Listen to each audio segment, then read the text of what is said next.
In today's video, I'm going to teach you how to share Slack chat messages with ease. Whether you're working in a team or collaborating on projects remotely, sharing important messages quickly can streamline your communication.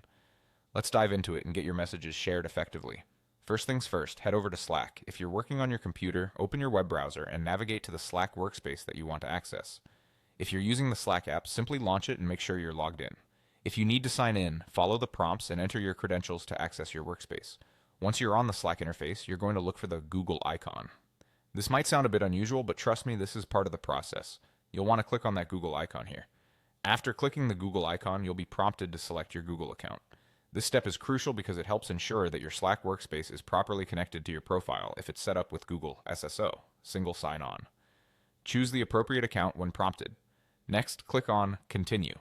This action will authenticate your Google account and lead you back to Slack where you can continue the process without any hiccups. Now that you're all set up in the right Slack workspace, it's time to navigate to the specific channel where you found the message you want to share. Channels are listed on the left-hand side of Slack. Simply scroll through them and select the one containing the message. After locating the message you want to share, hover over it, and you'll notice 3 vertical dots appear on the right side. Click on these dots. This action will open additional options for that message. Now from the drop-down menu that appears after clicking the 3 dots, select Forward Message. This is where you get to decide who should receive this message. You have 2 main options for choosing the recipient. It could either be another channel or a specific person within your Slack workspace. Select the destination accordingly. This flexibility allows you to target your communication efficiently. Finally, click on Forward. Alternatively, if you prefer having a reusable link, you can click on Copy Link instead.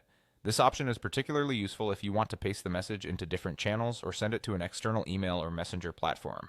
And there you have it. With just a few simple steps, you can share any important Slack chat messages with your team, ensuring everyone stays informed and collaboration remains seamless. Thanks for joining me today, and I hope this guide has been helpful in enhancing your Slack experience.